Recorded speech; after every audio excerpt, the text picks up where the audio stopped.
Welcome to Native Explorer, where learning English meets life-changing ideas.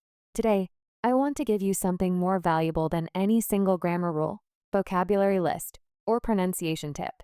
I want to give you a system, a way of learning English inspired by the daily study habits of some of the smartest, most disciplined students in the world, Harvard students. Now, I know what you might be thinking, but I'm not at Harvard. I don't have their professors, their libraries, or their resources. And here's the beautiful truth. You don't need them. What you need are their habits, their mindset, and their methods, because those are the real reasons they learn faster, remember longer, and perform better than most people. This isn't one of those episodes where I throw random English tips at you and hope something sticks. This is different. By the end of today's lesson, you'll know exactly how to set up your day, your environment, and your mind so you can study English in a way that almost guarantees results. Most English learners are working hard in the wrong way. They sit down to study, but their mind is half somewhere else. They watch videos, but forget everything the next day. They read books, but can't use the words when speaking. That's why they stay stuck for years. Not because they can't learn, but because they don't have the right system. In this episode of Native Explorer, I'm going to take you inside that system. Step by step, I'll show you how to think, prepare, and study like a top student. Even if you only have 30 minutes a day, even if you're starting from zero, even if you have no teacher. And I'll start with something that might seem simple, but is absolutely game-changing for your focus, your memory, and your confidence in English. Habit 1. The Harvard Morning Prime. Harvard students know something most people ignore. The way you start your day decides how well you will learn for the rest of the day. If your first hour is full of distractions, noise, and random scrolling, your brain is not ready to learn deeply. But if your first hour is sharp, intentional, and focused, you can learn twice as fast and remember twice as much. That's why they have a morning prime, a short but powerful set of actions to prepare their brain before studying. Here's how you can use it for English. 1. Set a target before anything else. Before you touch your phone, before you check emails, decide exactly what your English goal for today is. It can be small. Learn 5 new words and use them in real sentences. Listen to one English podcast and repeat key phrases. Write 10 sentences without translating from my native language. Why? Because your brain needs a mission. Without it, you will wander, waste time, and feel unproductive. With it, you wake up with purpose. 2. Move to wake your mind. This is not about the gym. It's about waking your brain. Just 3 to 5 minutes of stretching, walking, or light exercise sends more oxygen to your brain, improving focus and memory. Studying without waking your body is like trying to run with your shoes tied together. 3. Activate English mode. Never go directly from thinking in your native language to doing your hardest English task. Warm up. Read a short English text out loud. Repeat 3 to 4 sentences from an audio or video. Write a quick note about your morning in English. This tells your brain, we're speaking and thinking in English now. 4. Build your focus zone. Harvard students don't sit at messy desks with phones buzzing. They clear everything that isn't part of the study session. For you, that means one notebook, one pen, one resource. Silence notifications. Keep the space clean and distraction-free. When your environment is focused, your mind follows. When you start your day like this, you are not just studying, you are training your brain to learn. You will notice you remember more. You need less time to understand. You feel more confident every time you study. Habit 2. Deep focus session. The Harvard study secret. One of the biggest reasons Harvard students learn so much in less time is because they study in what I call deep focus sessions. This is not just sitting and studying. This is a controlled, distraction-free, highly intentional block of time where your brain is fully immersed in one task. Why does this matter for English learners? Because most people study with divided attention. They read a little, check their phone, watch a video, reply to a message, and then try to return to learning. Every time you switch tasks, your brain loses focus and it takes minutes to get it back. Multiply that over a study session and you've wasted more time recovering focus than actually learning. Harvard students avoid this completely. They design their study sessions to eliminate all interruptions so their brain can go deep into the language. Step 1. Choose one specific task. Before you start, decide what your session is for. Not study English. That's too vague. Instead, I will spend 25 minutes listening to one English podcast and writing down 10 new phrases. I will spend 30 minutes reading an article and summarizing it in my own words. I will spend 20 minutes practicing pronunciation of 15 sentences from a movie scene. Specificity is powerful because it gives your brain a clear mission. Harvard students never sit down thinking, "Let's see what I'll do." They know exactly what the next block of time is for. Step 2. The time block method.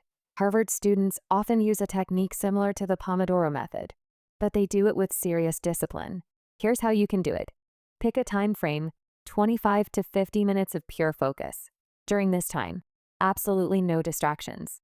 No phone, no multitasking, no background chatter. After the time is up, take a short 5-minute break. This works because your brain can only maintain intense focus for a limited period. In that focus block, you work at 100% capacity. Then the short break refreshes your mind for the next round. Step 3. Full immersion. During your deep focus session, surround yourself only with English. Even your break can have a light English element, maybe a short song or thinking about the words you just learned. This helps your brain stay in English mode instead of switching back to your native language entirely. Step 4. End with an output. Every deep focus session should end with you producing something in English. Speaking, writing, or summarizing. Harvard students know that learning is not complete until you can explain it back. For example, if you listen to something, say it back in your own words. If you read something, summarize it aloud. If you learn new words, make sentences with them. This final step locks the knowledge into your memory. When you practice this habit, you will see results that surprise you. You will learn more in one focused hour than in 3 distracted hours. You will feel more confident because you remember what you studied. You will make English practice a serious, productive event instead of a casual activity. Most English learners fail not because they don't study, but because their study time is too weak. Deep focus sessions fix that. Habit 3. Active recall, the memory multiplier. Harvard students don't waste hours reading the same notes over and over hoping they'll remember them. They use a scientifically proven technique called active recall. And for English learners, this is like turning on a turbo boost for your memory. What is active recall? It's the process of testing your brain to bring back the information without looking at it. Why is this powerful? Because every time your brain pulls information out of memory, that memory becomes stronger. Reading notes is input. Active recall forces output. And output is what makes the knowledge stick. Step 1. Learn something small. For English, this could be 5 new words, 3 grammar structures, a short paragraph from a news article. Step 2. Close the book. Here's where most students fail. They keep their notes open and think they're testing themselves, but they're actually just rereading. Close everything. Your brain must work to remember. Step 3. Try to recall everything you just learned. Say the new words out loud. Explain the grammar rule in your own words. Summarize the paragraph you read. Don't worry if you can't remember everything perfectly. That's the point. Your brain is strengthening those memories by trying to access them. Step 4. Check and correct. Now open your notes and see what you missed. This isn't failure, it's information. Your brain now knows what needs more attention, and the act of checking reinforces the correct information. Step 5. Repeat the process. The more you practice active recall, the stronger your memory becomes. This is why Harvard students remember what they study months later, while most people forget within days. For English learners, active recall is revolutionary. Instead of passively reading vocabulary lists, you actively test yourself. Instead of reviewing grammar rules for the 100th time, you practice using them from memory. Instead of hoping you'll remember new phrases, you force your brain to retrieve them. When you use active recall, you will notice you remember new words longer. You can use grammar rules automatically.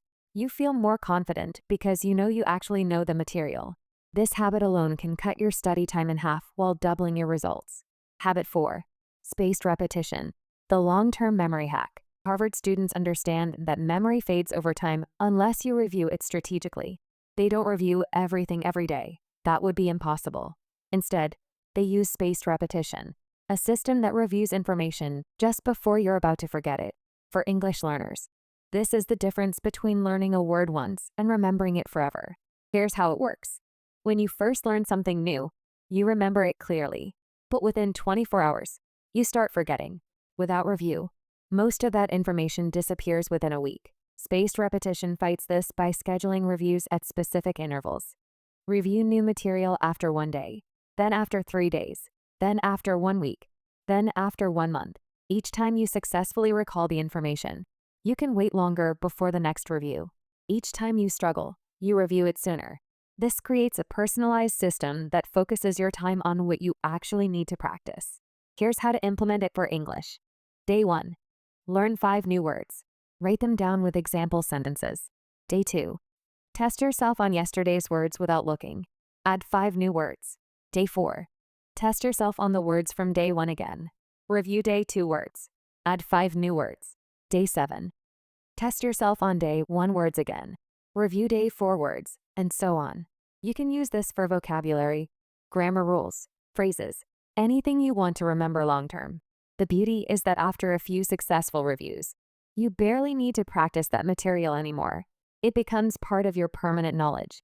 Harvard students use spaced repetition because they know that cramming doesn't create lasting learning. They would rather learn something once and remember it forever than learn it 10 times and forget it next month. When you use spaced repetition, you build a vocabulary that stays with you. You remember grammar rules when you need them. You feel confident because your knowledge is solid, not shaky. Habit 5.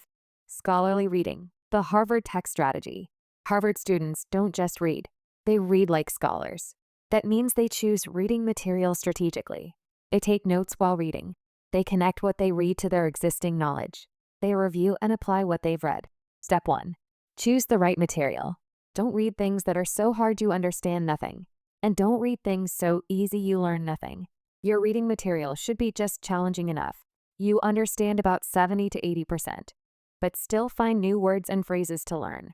Good choices for English learners. Short news articles, stories for learners, English blogs or magazines on topics you enjoy. Step 2. Read actively, not passively.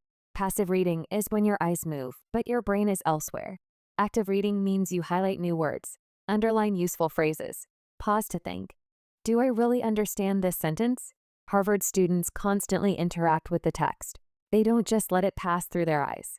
Step 3. Take notes the Harvard way. While reading, write down new words and their meanings. Example sentences, preferably from the text itself. Any ideas or opinions you have about what you read. This transforms reading into a learning session instead of just a leisure activity. Step 4. Summarize in your own words. After finishing a section, close the book or article and explain it out loud or write a short summary in English. This strengthens both comprehension and memory. Step 5. Apply immediately. Learning a new word or phrase is useless unless you use it. Right after reading, make 2 to 3 sentences of your own with the new words. This signals to your brain. This is important. Keep it. Why reading like a scholar changes everything. You learn vocabulary in context, which is easier to remember. You improve grammar naturally by seeing correct sentences repeatedly. You get ideas and expressions you can use immediately in speaking and writing. This is why Harvard students who read actively often speak and write far above average, because they are constantly feeding their brain with quality language. Habit 6. Speaking through immersion. The Harvard conversation strategy. One of the biggest mistakes English learners make is treating speaking as something separate, something they do only when they feel ready. Harvard students don't wait until they're ready to speak in a new subject. They immerse themselves in it from day one because they know speaking is not the final step. It's part of the learning process itself. In English learning, immersion doesn't have to mean living in an English-speaking country. It means creating an environment where English is around you, in your ears, in your mouth, in your thinking, every single day. Step 1. Replace input with English. From the moment you wake up, start replacing your usual content with English. Your phone language settings, music playlists in English, social media feeds that post in English, news or articles in English. The more your brain sees and hears English, the faster it adapts. Harvard students use the same idea with their subjects.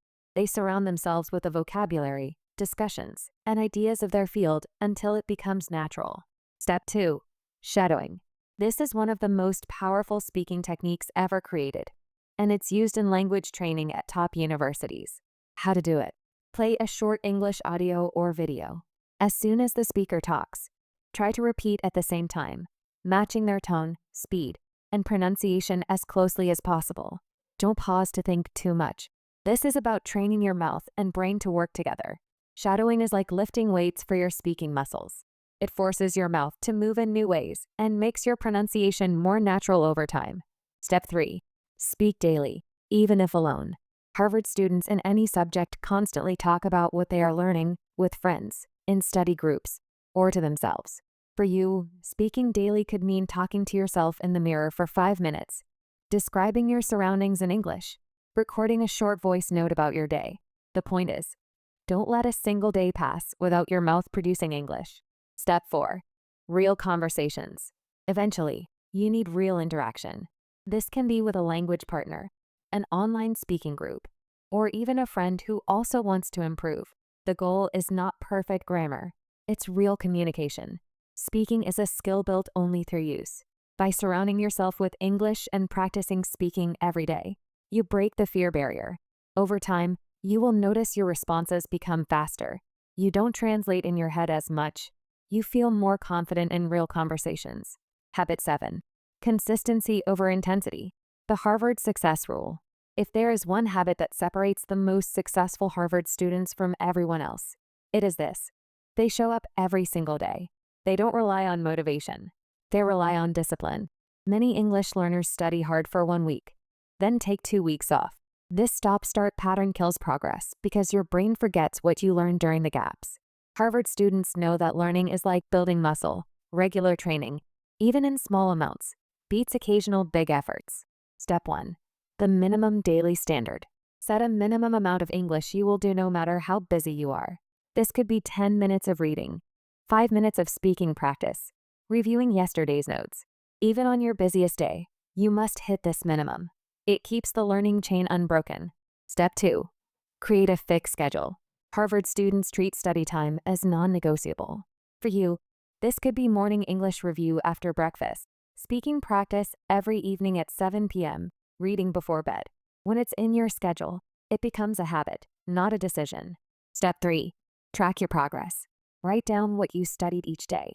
Seeing a long list of completed days will motivate you to keep going. Missing a day will feel like breaking a winning streak, and your brain will want to avoid that loss. Step 4. Build slowly, then intensify. Start small and make it easy to win. Once the habit is built, you can increase the time or difficulty. Harvard students don't start with 10-hour study days. They start with regular sessions and grow from there.